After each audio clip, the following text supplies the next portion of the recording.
Hello, this is Dean Radin, and I'm on Your Superior Self. Hi, I'm Anita Murjani, and this is Your Superior Self.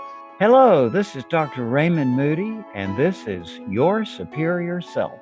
Hi, Cultural Creatives. I'm Bruce Lipton, and I'm here to join you with Your Superior Self. This is Paul Selig, and this is Your Superior Self. What's up, everybody? I'm Aubrey Marcus, and this is Your Superior Self.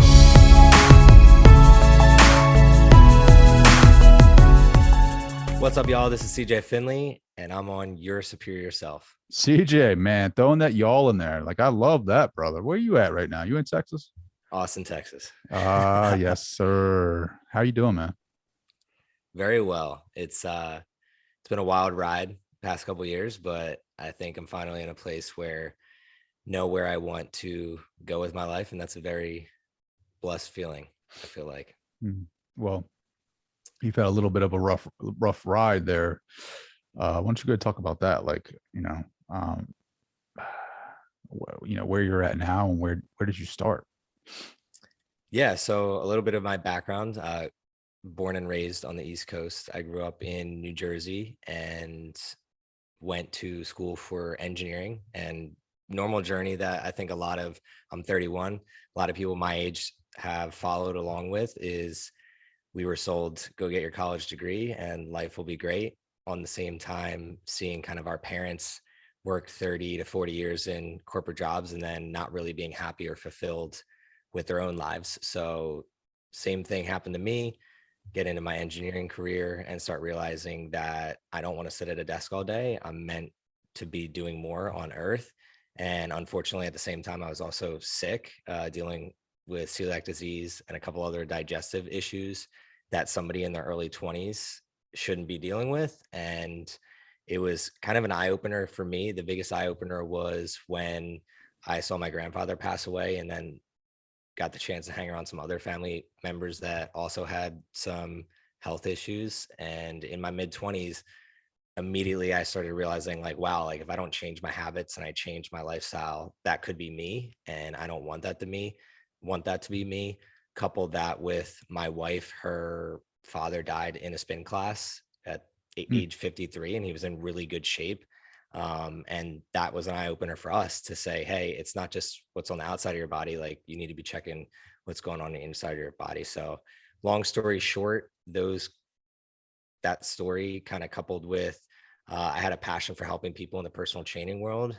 Eventually I just ended up leaving my corporate career, and now today I am invested in a couple of businesses, work part-time in a health and wellness company that we're trying to scale right now. It's an IV clinic with a media company on the side of that where we do podcasts and health and wellness stuff. It's called How Do You Health. And then some side hustles where we have like mobile sauna and we do retreats and things of that nature to just try and get people and the community involved in what I believe to be true health and wellness, not medicine and popping pills and things like that. So that's kind of like the runaround of where we're at. And today I'm just very excited to be here. And I love podcasting. I have a podcast of my own, the Thrive on Life podcast. And every time I get a chance to speak with other people like yourself, it's an honor. What's your podcast about?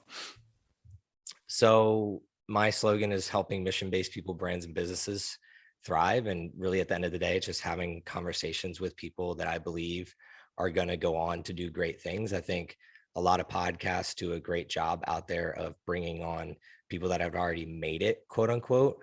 But what I'm after is trying to find those people that are in communities that might have a little bit smaller of a following or a little bit smaller of an impact, but I believe that they're going to be going somewhere. Just really good-hearted people that are doing things for the right reasons. And every time they get to have a conversation on there, it seems like a lot of people that are listening can actually take something away from it because they're one or two steps ahead of that person rather than 10 steps ahead. And it's nice to listen to celebrities and people that have made billions of dollars. But at the end of the day, if I'm that person that has a corporate job and I'm just looking to start something, it can be disconnected. So I try to fill that gap with the podcast. We'll talk about that, right? Like leaving that corporate job to go after your dream, essentially. Like it took balls, right? I mean, it's not something I don't know what your circumstances were. Like if you had, I don't know if you have kids or not. You said your wife, but still though, to leave something that you've trained, professionally for, to be an engineer, and then to say, I'm not doing this anymore, and then go into something totally different, like that still takes, it takes, it takes some guts, man. It takes a certain type of person. And first of all, I wouldn't be here without my partner in life, Aaron. We're hoping to have kids in the future. And one of the reasons that I did quit was forward thinking and thinking about my kids. Unfortunately, my father wasn't always able to be at the sporting events and at all the things that we did because he was supporting the family. And I remember that vividly. And while he was the one helping us put the cleats on our feet, financially, he wasn't always to see like what those cleats were achieving. And I want the opposite for myself. And really the only way to kind of find that freedom is to own things. And I learned that kind of in my mid-20s. And couple that with, I think naturally, sports taught me growing up.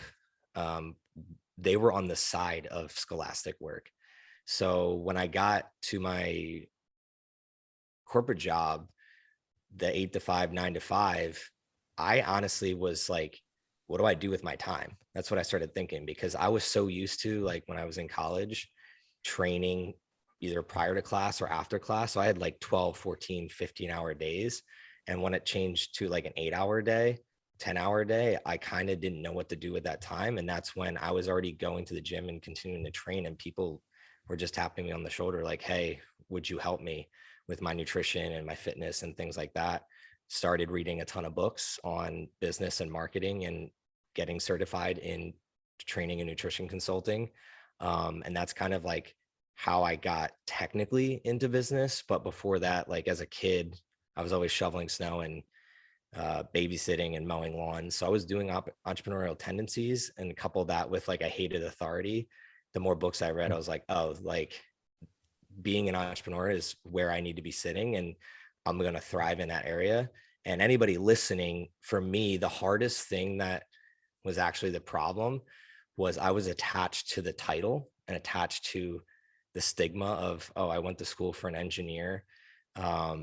And when people ask me, what do you do? It was a very easy answer for parents or higher ups. Hey, I'm an engineer. And immediately like they let their guard down and they saw me as one of their own. Rather, as soon as I dropped that, I would go into environments and people would be like, the first question, what do you do?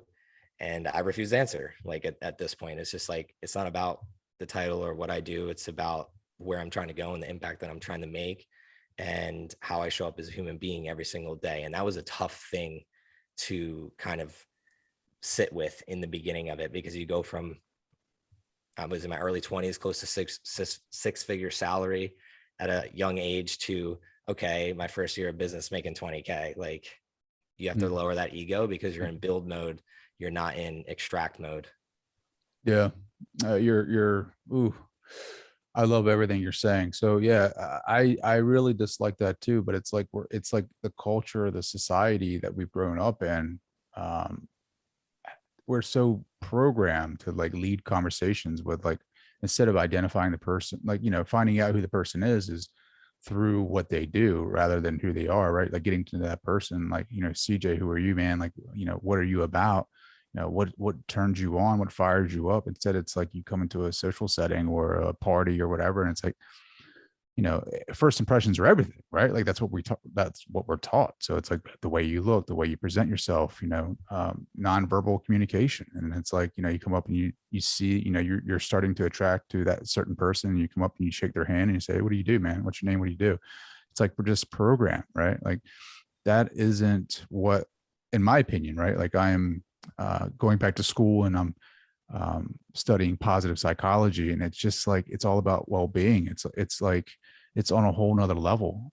People think positive psychology is just the science of happiness. It's not. It's like learning, negative emotion is important too, because we learn who we are, that's how you develop who you are. And you're in that field, of bettering ourselves. You can't find out who you are unless you know where you've been. And sometimes it's a dark place, and it's okay. You can leverage that. I love that topic because no matter whether it's sports, entrepreneurship, corporate world, you find out who somebody is when the time is tough. When your team is down 2-0 and you only have 20 minutes left, who are the players that are continuing to show up and fight to try and win? Who are the employees that are still going to grit it out? Who are your friends and your family and your business partners around you that when there's a bad day, how are they responding to that bad day? So I love everything that you're saying about that. And it was definitely, that was another reason that for me, leaving that world was pretty easy for me, because a lot of people just were complacent and they would do whatever it took to not have bad days. So even if that meant mediocrity, versus I was the type of person that like, I'm going to try and win. I want to play attack. And if that means that we're going to take some hits, so be it. At least life is going to be interesting at that point. And I think a lot of people don't have that view or that spunk. And if that makes them happy, that's cool. But it didn't make me happy. Well, the thing about sports is it's like the next thing towards, or the next possible simulation of like going to war with your brothers, right? Like that for me, I played football and baseball, and it was like, we've gotten our asses beat plenty of times, and we've been on, not comparing football to the war, but I'm saying like as a person in my society and, in my age group and not experiencing the armed services in any way, that's the closest thing that I can experience that brotherhood with, right? Like that coming in and battling it out with people that care about you just as much as you care about yourself, right? Like that want to see you do well, that you connect. It's not easy to do. I mean, you got to go through a lot of practices, a lot of hell to connect with people like that on that level. But you're right. You see people, especially in the business world, where it's like you turn that flame up on low and you start seeing people sweat, and it's like, man, dude, we're not even at 100 degrees yet. And you're sitting here like you're getting ready to jump ship. Like, but it's it's that hedonistic point of view where you just want to search out pleasurable things for yourself. You want to feel the pleasure. You don't want to feel the pain. Yeah. I have a specific story that you just reminded me of. We got smacked 4-0 when I played college soccer, and we get on the team bus, and coach is like, give me all your phones. No phones on the hour bus ride home. And we couldn't understand why he was taking our phones, but he was taking our phones because when we got off the bus, he's like, get on the field. And he's like, slow jog around the field until I say stop. He ordered food. So we just played a game. We just played a 90-minute game, hour bus ride home. No one has phones. We get on this field and he's eating food while we're just literally slow jogging around the field.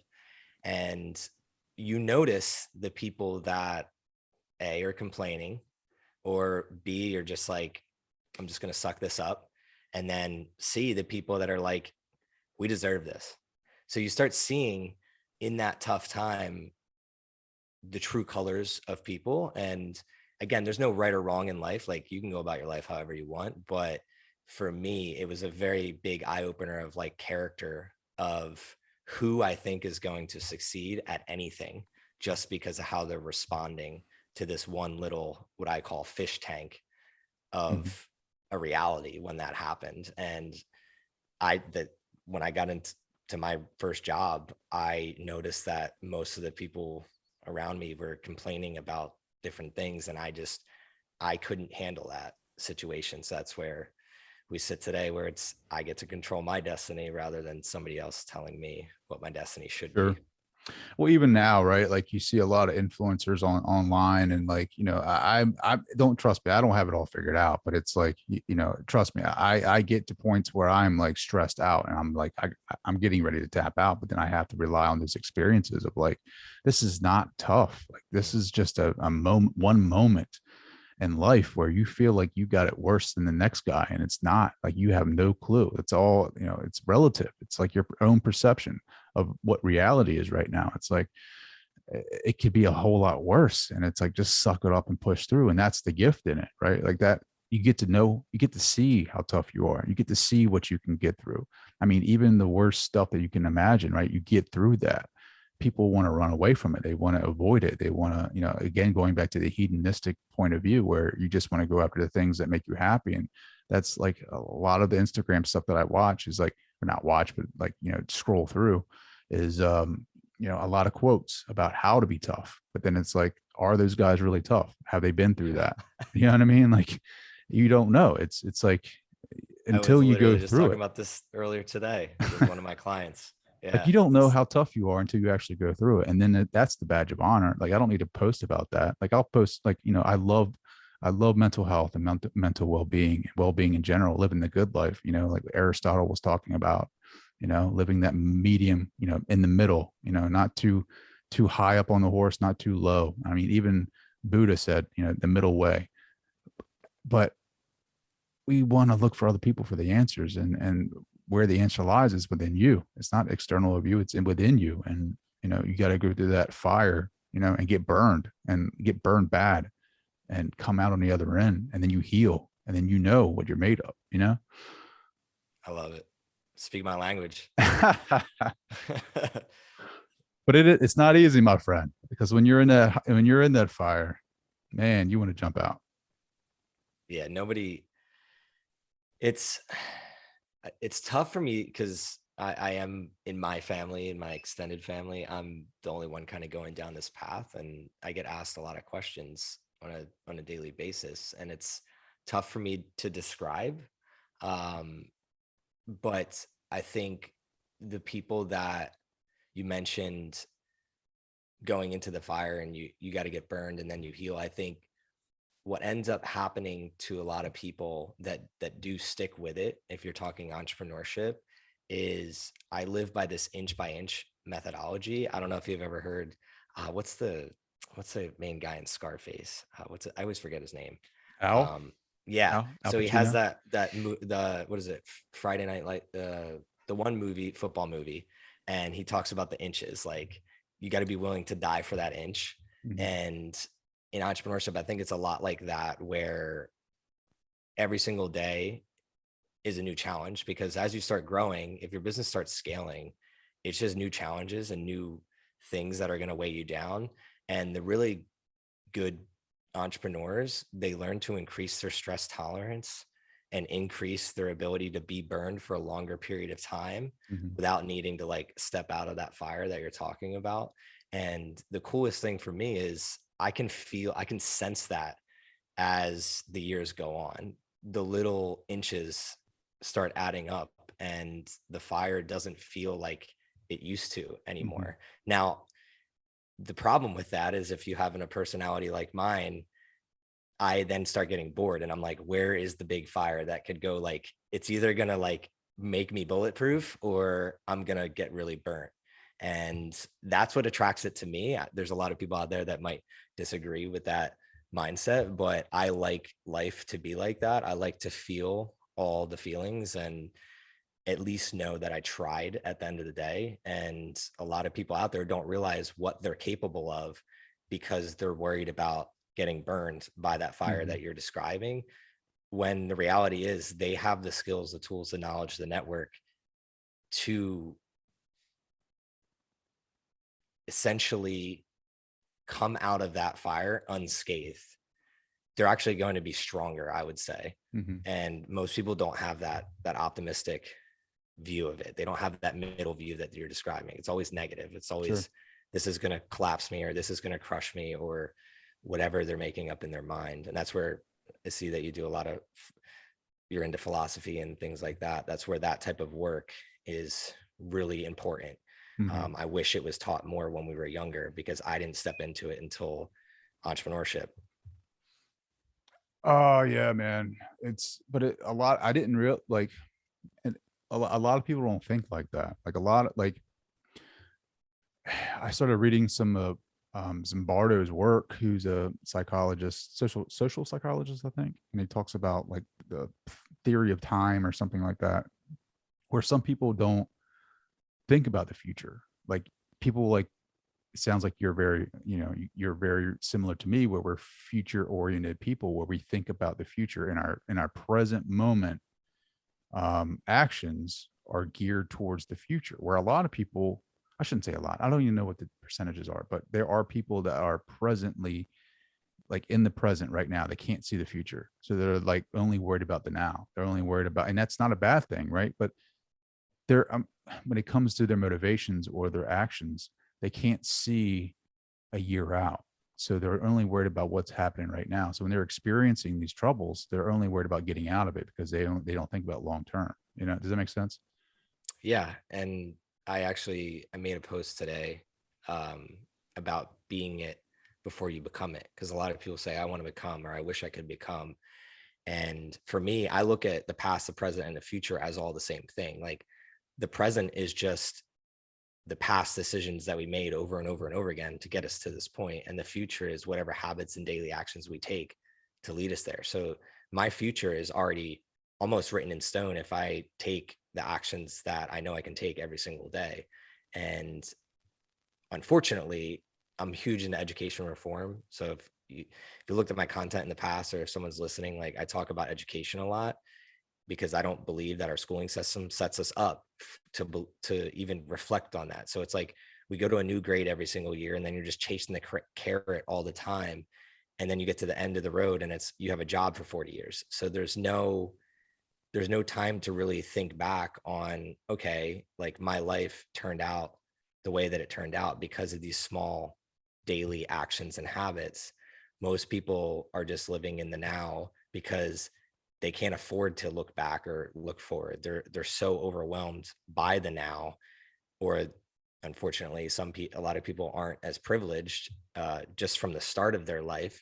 They're worried about food or shelter or things like that, so they don't have the ability to really learn how to think about what their actions are doing from the past to the present to the future. So that's kind of how I've looked at my life. And I think a lot of people struggle also with, they live in the past or their future rather than now. And I want to make this very clear because a lot of people struggle with anxiety and depression because they're thinking about either the past or the future. That's not what I'm talking about when I'm saying future thinking. When I think about the future, I'm looking at it from an optimistic, what actions can I take to improve my life and those around me sense, and what can I learn from my past? So I'm never really thinking about my past in a self-deprecating way of like, oh, I made this mistake. So for instance, for me, I used to drink a lot in college, and it cost me, like, sometimes I think like, what if I'd started on this journey 5 years prior? Where would I already be at now? And instead of like getting upset with myself, I say, well, what if I did that? Okay, if I had started 5 years earlier, this is where I think I would be. But the reality is I started now, which is still sooner than a lot of other people out there. So the present now, because I decided to stop drinking and because I switched some of my habits, my future self and my future kids and my future friends and business partners are going to get a better version of me solely because I looked back at my past and said, you know what, I kind of wasted those 5 years, but I'm going to stop right now and transition my life. And that's where a lot of people, like you had mentioned, just don't think like that. But I think a lot of it is just, we aren't taught. Nobody's taught. If your school doesn't teach you, a lot of people in underprivileged situations, like their parents are working a job or two and just not there to instill in them that mindset either, because they weren't taught that. Mm-hmm. So a lot of my content is about waking people up to taking complete ownership over your life and thinking about your future as the present moment. You can be that person right now. If you want to get fit, all it is, okay, you're the guy or girl that runs more, or goes to the gym more, cares about their nutrition more. If you want to be more intelligent, you're the person that reads more books, writes more, gets on more podcasts with other people, has more conversations. If you're the person that wants to be wiser, a lot of people think wisdom just comes from reading books and sitting there and doing nothing. No, wisdom comes from taking action and taking risks and failing and learning. That's how you're going to get really wise, and hanging around other risk takers that learned the hard way. So that's my view on that aspect of life, is just, you can be that person that you wish to become right now in a lot of ways. You might not have the $1 million, you might not have the big house just yet, or the things that you're after, but those things are just cherry on top anyway. The actual actions and the habits that you create, that's the real gold. Yeah, no, If you're doing it for the house and all the title, like you're already lost. Like you're not gonna, it's not sustainable, right? Like, I mean, because you're gonna get those things and it's gonna be empty. Because again, that's an external motivation. You know, that's coming from outside of you. It's not what is internally driving you. It's not that intrinsic motivation. When that intrinsic motivation is what is coming from your true self, it keeps you motivated to continue to go down that path when it gets a little sideways or it gets into a place where you lose track of the path itself and you don't know where to turn. It's that intrinsic motivation that's going to say, pick up the machete, let's go chop down some trees, let's go find something, let's make our own new path, right? Yeah. It's that intrinsic motivation that helps you have the courage to like see the naysayers and not listen to them. You know, Buddha said, to follow the path, you must be the path. And I'm paraphrasing that. But in order to be the thing that you want, you have to, or to find the thing that you want, you have to be it first. And that means you have to have that mindset of it's already yours, right? Like it's already yours. You have to be it to become it. And if you have that doubting mindset of like, I'll never achieve it, you're not gonna achieve it. You know, like everything you're saying, like Life will validate either side. Yeah. If you're the person that believes you will become it, the law of attraction will bring that to you. If you're the person that doubts yourself, you will attract people that also take advantage of you and doubt you. It's a very real thing that I've experienced over my lifetime. If you don't believe in yourself, how can you expect other people to believe in you? You know what I mean? Like it has to start here first. And you gotta like, you know, it's just my journey right now. Like I have 100%, like I've been back and forth, you know, as far as being that future oriented person of thinking about my goals and then back to the moment. Like when I was in my 20s, you know, living for the moment, living for the night, living for the, you know, Saturday night at the bar or whatever, like, you know, being that hedonistic type of lifestyle of like, you know, I don't care about tomorrow. I'm just going to live for tonight. But it's like this maturing over time and it's awakening over time. And like, you know, I had kids, I got married, I had 3 kids. And even then I was still immature. Like as a young father, I was still immature, like, you know, still, and I was working, I'm responsible, but still not seeing the bigger picture, not seeing the potential that's inside of me, not knowing about, you know, that the Buddhist teachings or philosophy or Aristotle or Plato or Socrates or any of these other figures. I went to college, never finished. You know, I went to the University of Delaware and then I went to Salisbury University and quit my job and luckily I got a good, you know, job where I made a career out of it.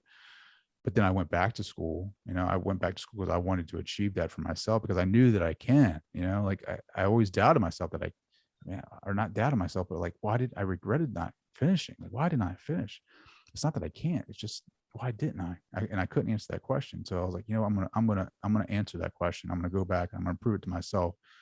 And I started with business and I got my AA in business. And then I went to, I'm going to University of Baltimore right now. And my major was business, but I changed it to psychology because psychology is awesome. Like it studies so many different aspects of the mind that I never knew of before, you know, like humanistic psychology, transpersonal psychology, you know, these are essentially spirituality, you know, like these theories that they're coming up with. And I fell in love with it. I'm going back and I'm thinking about getting my master's, and these ideas never really popped in my head before. I immediately, when someone asked me about going back to school, I would say, I can't do that, you know? So like I was knocking myself down before I even got up. And like, I just love everything what you're talking about. I mean, Inch by inch, you're inch by literally, inch. yeah, you went back and you focused on what's in front of you. And that, again, going through this whole conversation, that's the theme that I'm kind of rolling with. And just congrats to following that, because a lot of people, I think when you're saying, okay, I can't do that, and when I'm trying to coach people up to help them do some things that they are having resistance against, it usually stems from they're trying to go from 0 to 100 rather 0 to 1. Mm-hmm. And when we go to 0 to 1, it's like, oh, I can do that. Like, dude, just show up and go back to school. Oh, I can do that. Just show up the first semester, see how it goes. Oh, I can Fill do out that. an application. Yeah, fill out an Right? application. That's Oh, what I can had to that. do. I just Yeah. fill out an application, and I had to take the maths that you don't get credit for. You know, like Yeah, yeah, I dude. had to do those. I had to go, like, I luckily I got out of the writing, but I had to go take the test at the computer center or whatever. And like, yeah, dude, you got to take the the ones that you don't have credit for. We got to take those before you get the ones you get credit for. And I was like, all right, well, whatever. And how many podcasts have you done? So I scrolled through yours and like a lot. Yeah. And if I would have came to you when you started and said you got to do 1,000 podcasts, it's like, oh my God, there's no way. Can't do that. And then it's like, just start. And then you get 10 in, and then you get 50 in, and then you get 100 in. You're like, wow, actually, I'm going to do 10,000 episodes one day in my lifetime. I'm going to get there just because you started that one. And so if you're really into philosophy, what is the philosophy? Like, what is it about starting that is really the inhibitor to people? Because I think that is the real sticking point for no matter age, demographic, gender, starting anything in that direction of where you really want to go is painstaking for most people. Like, I would say 9 out of 10 people don't go in that path. Because it's a lot of it that I've seen is because you're going to change. You're going to change who you are by taking that first step. It's just by making the decision and doing that first step, you're changing who you are. And people around you don't get comfortable or not comfortable with that, because they start questioning who they are. They start saying, oh, like, Trey's doing that. Like, we're not going to be able to go drink beers. You know, we're not going to be able to go watch football. Like, he's going to change on me. I don't want that. So I'm going to start hating on Trey or CJ for even thinking about going back to school, or even thinking about getting well, or even thinking about philosophy. Like, no, that's not who we are. That's not what we do. You see it all the time in small towns. Like, I'm from a small town, and I can tell you right now, it makes people uncomfortable when they see other people change, because it threatens their world. You know what I mean? Yeah, the tribalism. Makes a lot of Tribalism. sense. You know, that, have you ever heard of, like, it's like riot consciousness? It's like, when you get a large group of people, football games, right? You go to a football game, you go to sporting events, you get large amounts of people in one place packed together, and it's like one thing of consciousness, and they all start acting the same and very similar. Same thing with like smaller tribal areas where you're so close knit, you guys start thinking the same, you start acting the same. I mean, look at birds when they start flying together. Like, they are just in sync with each other, and they're flying, and they're like, how are they even moving together like that? They look like one bird up there. It is like something about consciousness that when you get together with a lot of people, you start doing some of the similar things. And when you change the script on people, like, they're like, I'm not comfortable with that. And, or some people get get confused and upset and anxious about, you know, the first step. And then, now what? You know, like, I'm not there yet. This is never going to work. So there's like a lot of different variables that come into play when people, you know, taking that first step. But the one thing that I've seen most common is that people are scared to, because they don't know how their environment's going to change, the people around them, how they're going to accept that. It makes a lot of sense. Community and connection is one of the staples of being a human being. So if you can't see past that, then you're going to stay in that same. But the funny thing for me is, like, I've always operated on honestly the opposite, like that riot. Like, I am like claustrophobic. So it's like, I don't want to go in the same path as everybody else. And that's what's created.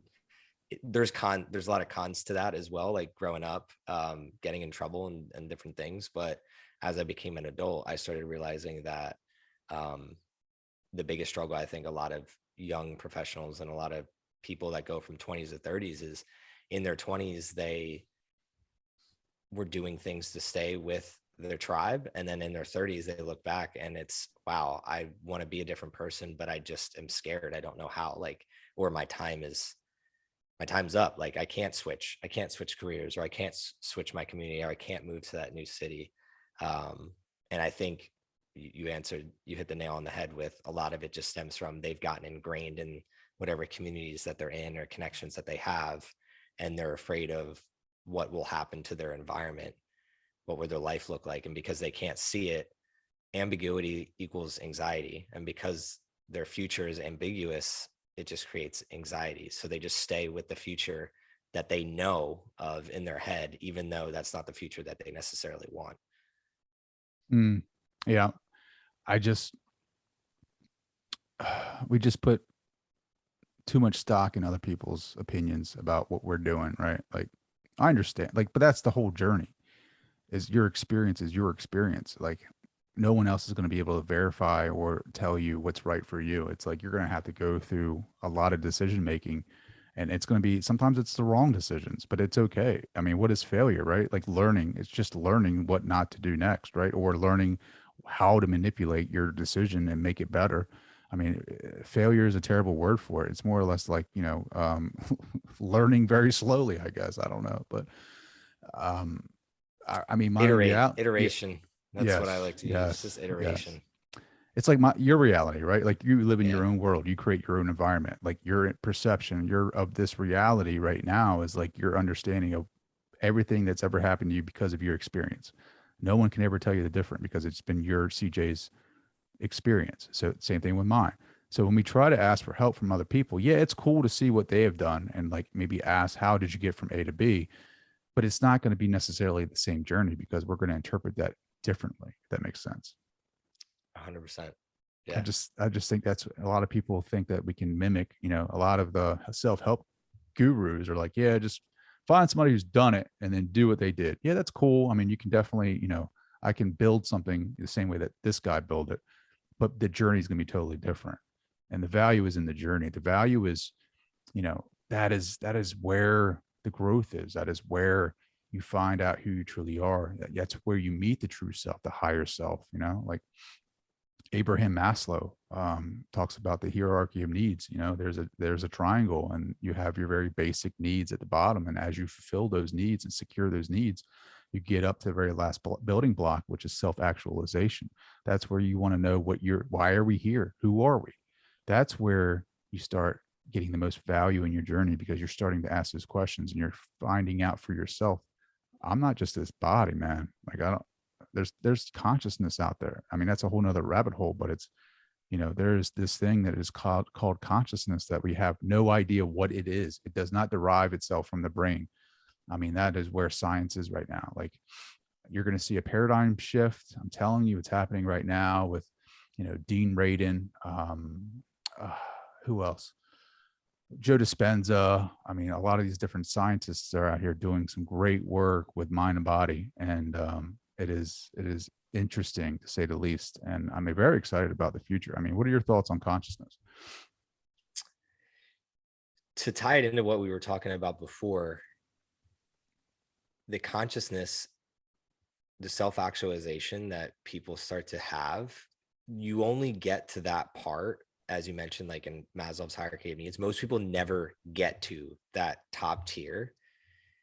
I think, going back, the biggest visualization that I have from this combo is the fire, is you don't realize who you are until those tough times. And a lot of people, whether they believe this or not, we live in a day and an age where everything is kind of like, even those that are less privileged, like we have cell phones and we have the internet and food can be delivered to your door. There's fast food on every corner. Like, if you go back even just 50 years, that didn't exist.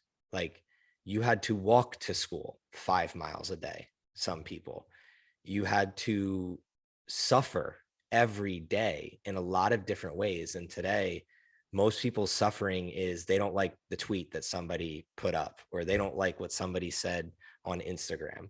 That's what they get fired up about.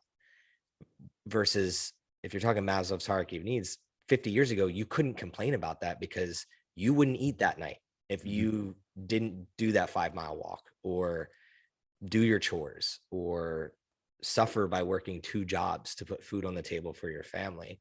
We live in the time when, like, the most people ever have food, water, and shelter, even though the media will make you believe that it's the complete opposite.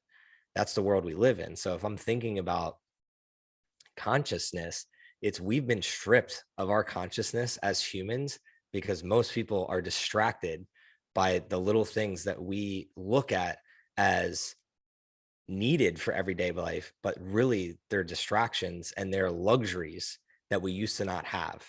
So the phone, luxury. This laptop that we're able to talk over, luxury. The mic that I have in front of me, luxury. These used to be only for few people, right? I was listening to Outliers today while I was on I don't know if you're familiar with like Whoop or Aura Ring and things like that. So Whoop is here in town doing trials, and I was doing a run while they were like taking my heart rate and stuff like that.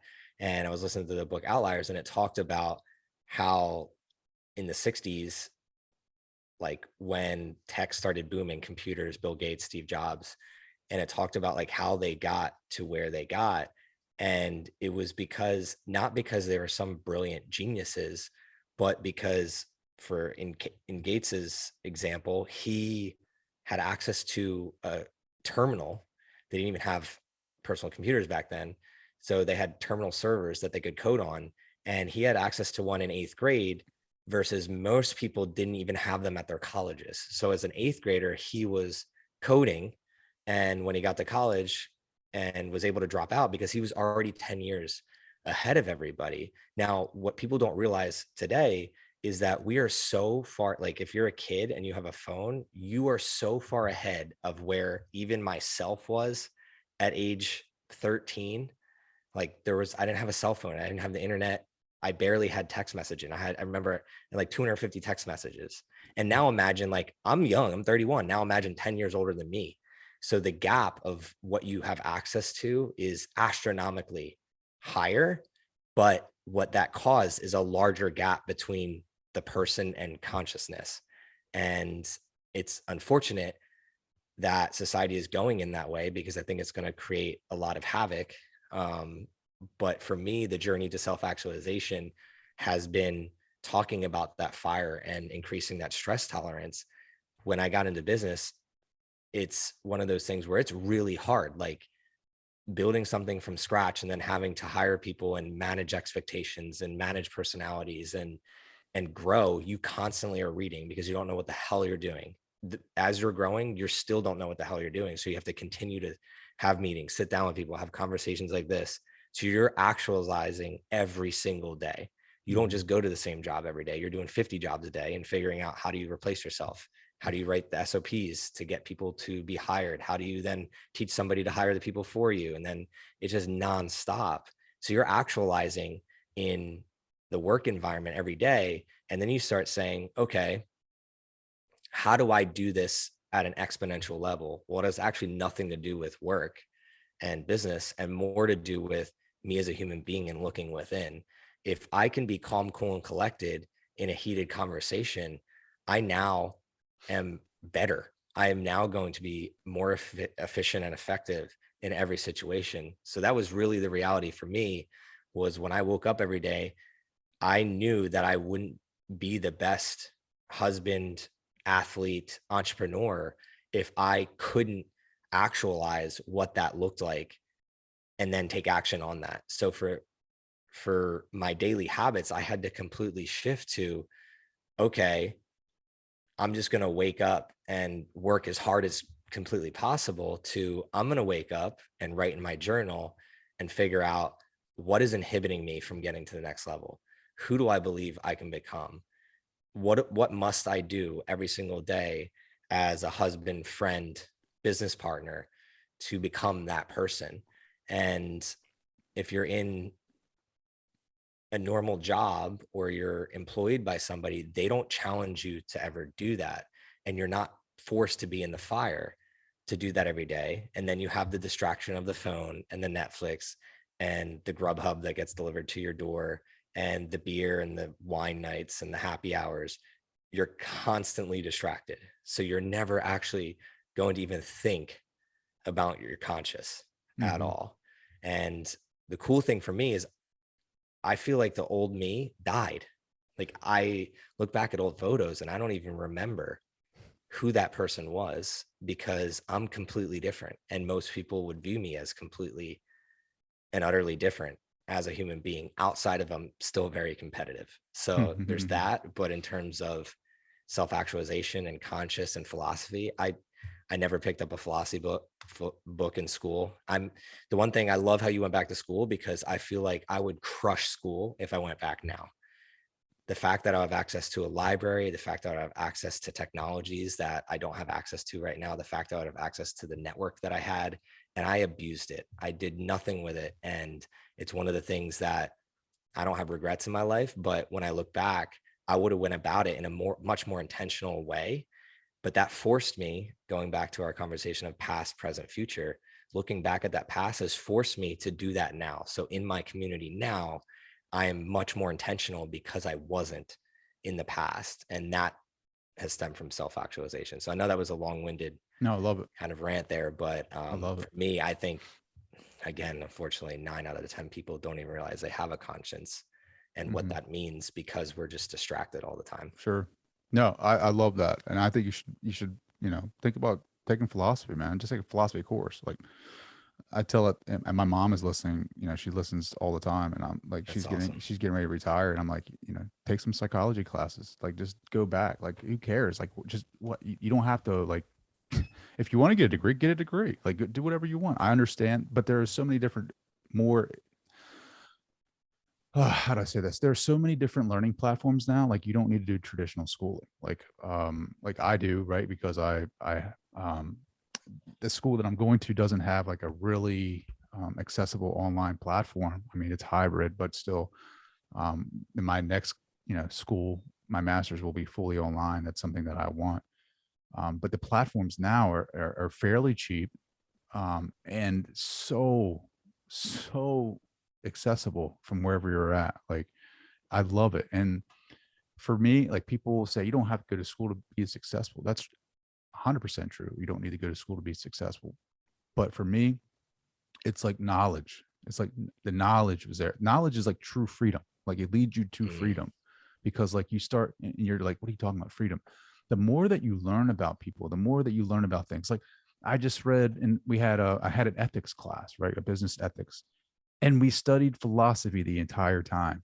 Not one, like, I mean, there was some, dashes of ethics in there, but I'm reading Martin Luther King's letter from Birmingham.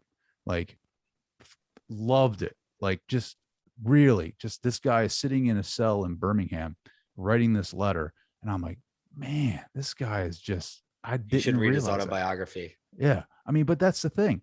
I would never have ever have read his letter if I didn't go back to school. A lot of the philosophers that I read, I would have never have read their work if I didn't go back to school. It's not about going back to school to be successful. It's about going back to school to expose yourself to new experiences. You know what I mean? Like, that's how you grow that consciousness. It's an evolution. It's an evolution theory. It is, I am not the same Trey as I was when 10 years ago, or even 15 years ago. And then 10 years from now, I'm totally gonna be different. But it's a path of evolution. And it's natural in my opinion. I mean, look at us as a human species, like where we started and how we evolved. I mean, I think that's the path of consciousness, is constant evolution of itself, bettering itself, not necessarily bettering itself, but expanding it more experiences, more experiences, so that it can know itself better. Right. That's how we do it. I love how you said school can look a million different ways. And going back to how I said law of attraction, and you be who you wish to become. One of my business partners and best friends right now, shout out to Noah Heisman. He literally just wrote a book on philosophy called This Way to the Stars. And it's written to be for people like myself, who it's an introduction to the world of philosophy and all the philosophers, and like guiding. And I'm very aware nowadays that didn't happen by accident. Like, him coming into my life, he randomly came to one of my events on New Year's Day over a year ago, isn't by accident. It was because I started doing these things and researching these things and reading the books, and then he steps into my life. And that's another thing that I think, unfortunately, people that aren't conscious and aren't going about their life as like looking to expand, they don't understand that they're just one person away from attracting one person that'll change their life forever. And you can't know what day that'll be. So whether it's your wife or your business partner or your mentor or your teacher, you can't even see them yet, but you have to start soaking up and expanding, like Trey is saying, and that person will eventually show up on your front doorstep. And that's when they do. That's the most important part. You have to understand that's an opportunity, and you need to make the best of that opportunity at that point. And it's cool to hear, because that's what you're doing with your path and what you're doing with your schooling and philosophy work, is taking advantage of the fact that you didn't take advantage of it years ago, and now it's like, okay, leading you down this path that you're like, damn, this is what I'm meant to do. So it's really cool to see from the outside. Sure, man. I appreciate. I like totally grateful for that. That's another thing that I've law of attraction. Like I get turned on and off by it. Like different times in my life where I'm like, law of attraction. When I first heard about it, I'm going to do it, and then it didn't work. And then like I'll hear somebody else's take on it, and then I'll do it, and then it didn't work or whatever. And then I'll hear somebody else's perspective on it. But it is accurate in that you attract things in your life that you are vibrating in accordant, resonating with. The one thing that I've changed as far as how I attract things in my life is how grateful I am, like true gratitude, not like writing in my journal or my gratitude journal about, oh, I'm thankful for this morning and blah, blah, blah. That's cool. Like you can do that. But I mean like true gratitude, like when you can be grateful for things that are going wrong in your life. You know what I mean? Like when things like shit hits the fan and you're in that fire, and that fire is turned up to high heat, being thankful for being in that moment, because damn well you're going to come out stronger. You know what I mean? You can't see it. You don't know when it's going to stop, but damn well when you come out, you're going to be a stronger person, and being thankful for it, and just being like whoever your your higher sources, and thanking them for this opportunity or growth. Like that's true gratitude. Like, and since I've like really just truly just, I mean, it's been a week, right, that I've really gotten into this practice, and it's been a game changer for me. Like, I mean, I can feel myself 100% more emotional about things, and like being more connected to the moment. Like today I was playing catch with my kids, and just being like, because it was nice out, like it's been cold as balls over here on the East Coast, and it's finally been nice. And I just was truly grateful for this opportunity to be able to, interact with them at this level, but appreciating that, and looking back in my past and seeing the opportunities that I was not conscious of. But now when you're grateful for that, you can go back to those moments and be truly grateful for that, regardless of what was happening. I don't know if that makes sense. It 100% makes sense, because I'm the one who posed the talking about taking advantage of the opportunity. And if you don't know an opportunity is there because you're not grateful in that moment, then it's going to pass you by. And fortunately, I think in my life, I love my parents, and they taught both me and my brother the value of hard work, and understanding that everything can be taken from you at any given moment. We grew up in a house that knew that we had things that other people didn't have, and we also didn't have things that other people did have. And it doesn't mean that we're on the right or wrong path. This is just life, and you need to continue to be grateful and kind and giving, no matter where you're going to end up. So they did instill that in us, and it's one of my greatest blessings, I think, as I get older, to realize how they did. Because when you're a kid, I didn't know what the hell they were trying to teach us. Like, you're just a bratty kid that just wants to play ball or play video games or stay out late. And that's how you kind of go about life. And then as you mature and get older, like, it's awesome to hear you talk about playing catch with your kids, because like that's something that I hope to do one day. And I'm practicing the gratitude now, so that when I get to that point, I'm good to go. And I think I talk about death a lot on a lot of other pieces of content and on my own personal stuff. And it's been one of the so one of my tattoos is a heartbeat, and it's just a reminder that we need to make every heartbeat count. And I'm obsessed with time, because most people go through their day looking at the clock, being like, oh, I can't wait till it's noon, or I can't wait till it's 5 p.m., or I can't wait till tomorrow. I can't wait till my vacation in 3 months. You might not ever get there. So, and that has happened close to me in my life. And it has made me realize that every morning I get to wake up and look at that sunrise, no matter what is going on, no matter the trials and tribulations that are ahead, because they are coming. I'm at a peak just because I woke up and I have shelter and I have a glass of water and food that I'm going to eat. Like that right there. And that's where, again, going back to your consciousness, most people can't realize that. They don't realize that that's all we need in life. We need food, water, and community. Really, at the end of the day, people around us that love us and we can love them. You don't need much as human beings. Like going back 100 years, there was a lot of people that had dirt floors. Like they didn't. I have a concrete floor that I'm on. This is luxury. This is like royalty 100 years ago. And now people don't even realize it. So I love your talking about gratitude. And I think if we taught that, and the beauty of it is, for me, hearing you talk about it, you're going to teach your kids that. So the more that we teach our youth the principles that you're talking about and instill in them, the better our world is going to become. So we have to build a team, I would say, of people that are doing that. At least that's what I'm trying to do. Absolutely. CJ, man, this has been fun. I would make this one recommendation. I just watched the documentary Happy. I think it used to be on Netflix. I don't know if it's on Netflix anymore. I think it might be on Amazon Prime or Tubi or whatever that is. It's called, literally, it's just Happy. And it talks about like cross-cultural like research on people and what their definition of happiness is.